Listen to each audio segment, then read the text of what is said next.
मैं मेरठ से जब मुंबई आया था तो एक खेल पत्रकार के रूप में आया था और मेरे लिए मुंबई माया नगरी से ज़्यादा एक खेल के स्वर्ग जैसी जगह थी। और आर के स्टूडियो और फिल्मिस्तान स्टूडियो, राज कपूर, दिलीप कुमार और देवानंद, उनसे बड़े मेरी नज़रों में, या अपना प्रोफेशन होने की वजह से शायद, Wankhede stadium, Azad Maidan, Cooperage ground, पॉलियम रीगर, सुनील गावस्कर, दिलीप वेंगसरकर हुआ करते थे। और एक दिन एक मैच मैंने कवर किया वानखेड़े स्टेडियम में। वो सचिन तेंदुलकर का डेब्यू रणजी मैच था जिसमें उन्होंने सेंचुरी बनाई थी।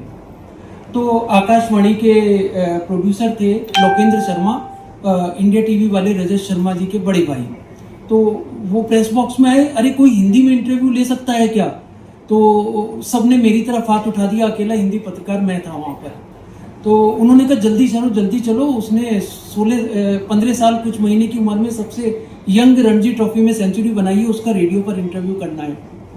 तो मैंने कहा कोई तैयारी नहीं है। बोले जरूरत ही नहीं है, तुम बस उससे पूछो कैसे खेलता है, क्या खेलता है, शॉट कौन से कैसे मारता है।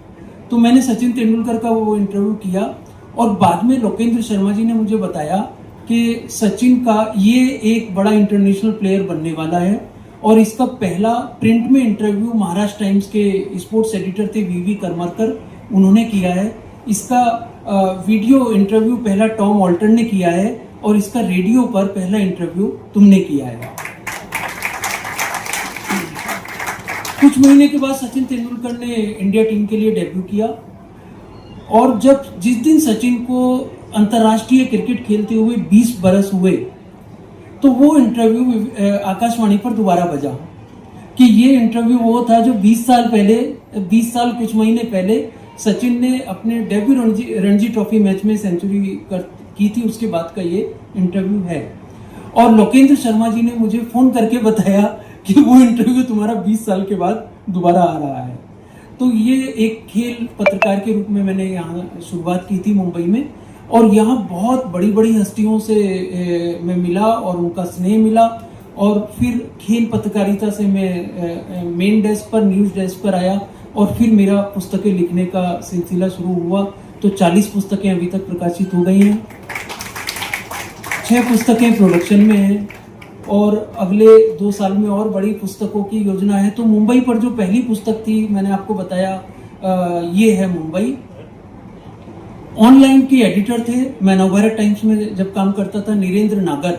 तो एक बार वो मुंबई आए और उन्होंने कहा कि हम ब्लॉग शुरू कर रहे हैं अपने कुछ जर्नलिस्ट का, तो एक ब्लॉग तुमसे लिखवाना है। तो मुझे जैसे फिल्म की वन लाइनर कही जाती है, सुनाई जाती है, तो उन्होंने कहा कि तीन लाइनों में मुझे मुंबई की 3 स्टोरी बता दो, वो तुम्हारा ब्लॉग लॉन्च कर देंगे। उसमें स्टोरी सच्ची होनी चाहिए और आम आदमी की होनी चाहिए, उसमें कोई बड़ा आदमी ना हो। तो मैंने उनको तीन ऐसी स्टोरी जो मुंबई लोकल में दिखी थी मुझे, 3 लाइन में बता दी बस। तो उन्होंने कहा ये ब्लॉग हम शुरू कर देंगे, कितनी देर में दे सकते हो? तो मैंने कहा 1 घंटे में मैं 3 स्टोरी आपको दे दूंगा। और वो मुंबई मेरी जान, इस नाम से वो ब्लॉग शुरू हुआ। 5 साल तक वो ब्लॉग चला। उसमें 250 ब्लॉग मैंने लिखे, मुंबई की 250 सच्ची कहानियां, आम आदमियों की कहानियां।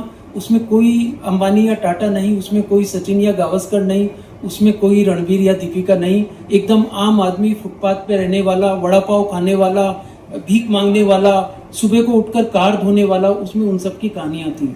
उन्हीं में से 50 कहानियां ये है मुंबई में आई। और 3 ई बुक आई, उसमें मुंबई स्टोरीज 1, मुंबई स्टोरीज 2 और मुंबई स्टोरीज 3। उस सीरीज में 2 और आनी है। एक मैंने नोट्स बना लिए हैं, मैं शुरू करने जा रहा हूँ, शायद वो अगले साल तक जाकर पूरा होगा। मुझे, चूंकि मैं मेरठ से आया था और मेरठ को जिसको लुगदी साहित्य या जासूसी या थ्रिलर्स कहा जाता है, उसकी राजधानी माना जाता था। तो कई वहाँ के बड़े लेखक जो है, वेद प्रकाश शर्मा जी मेरे मित्र थे। तो एक बड़ा सपना था कि एक ऐसा फिक्शन भी लिखा जाए मुंबई पर। तो एक थ्रिलर लिखने की मेरी योजना है, ये शायद मैं अगले साल पूरा कर दूंगा इसको। तो ये मुंबई की बातें थी।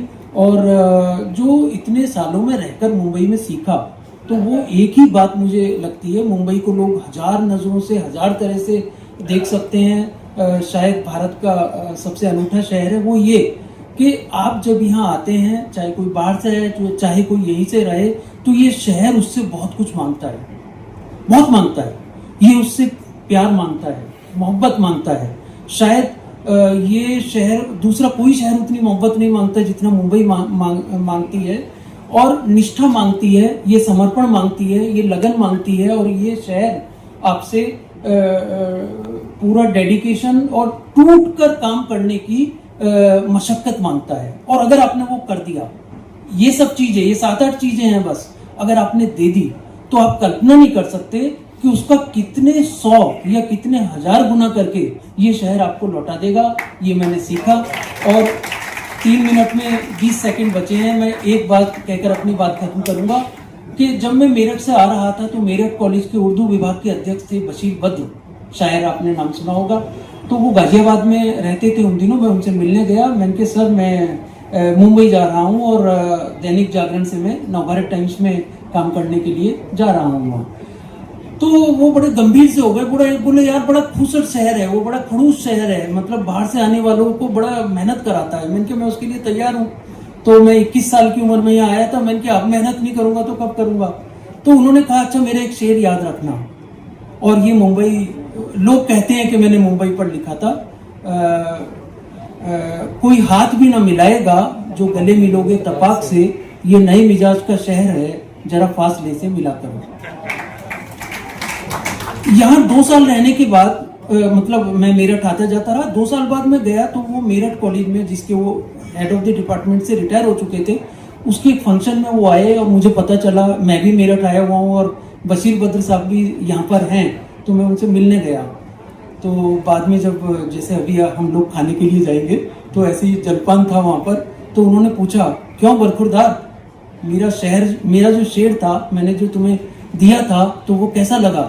तो मैंने कहा सर शेर आपका बहुत बढ़िया है, और मैंने बहुत लोगों को सुनाया, बहुतों ने तारीफ की, और लोग जानते थे उस शेर को पहले से। लेकिन जो 2 साल में मैंने मुंबई देखी और जो मुझे वहाँ मोहब्बत मिली, जो मुझे मुंबई में इतना कुछ मिला कि 2 साल में कोई कल्पना भी नहीं कर सकता। मुंबई में मैंने अपना घर ले लिया था यहाँ आने के 1.5 साल के अंदर। तो मैंने कहा इतना कुछ मुझे मिल चुका है कि उस शेर में थोड़ा सा अगर आप इजाजत दें तो मैंने एक संशोधन किया है, सुनाओ। तो बोले बिल्कुल सुनाओ। उन्होंने कहा कि सुनाओ।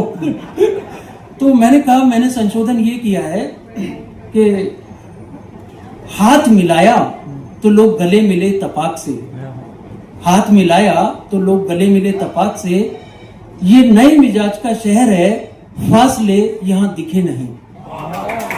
ये बशीर बद्र के शेर का, इसको देवमणि जी बोलेंगे, ये जिसको चरबा कहा जाता है शायरी में, तो वो चरबा करके मैंने उन्हें सुनाया। और उनके पास एक कलम था जिसको गोल्डन पेन वो कहा करते थे, उसका जो कैप था वो गोल्ड का था। तो वो पेन उन्होंने मुझे दे दिया निकाल कर कि ये तुम्हारा इनाम है, तुमने मेरे शेर के सामने उसके बरक्स एक बहुत ही बढ़िया शेर कर दिया, उसका विरोधाभासी, जिसको हिंदी में विलोम कहा जाता है, वैसा शेर ये खड़ा कर दिया है। तो वो ये शेर मुझे, जब भी कोई मुंबई के बारे में बात करता है तो ये शेर मुझे हमेशा याद आ जाता है। और अगर मुंबई के पूरा कैरेक्टराइजेशन 2 लाइनों में करना हो तो मैं इसी शेर से करना चाहूँगा कि हाथ मिलाया तो लोग गले मिले तपाक से, ये नए मिजाज का शहर है, फासले यहाँ दिखे नहीं।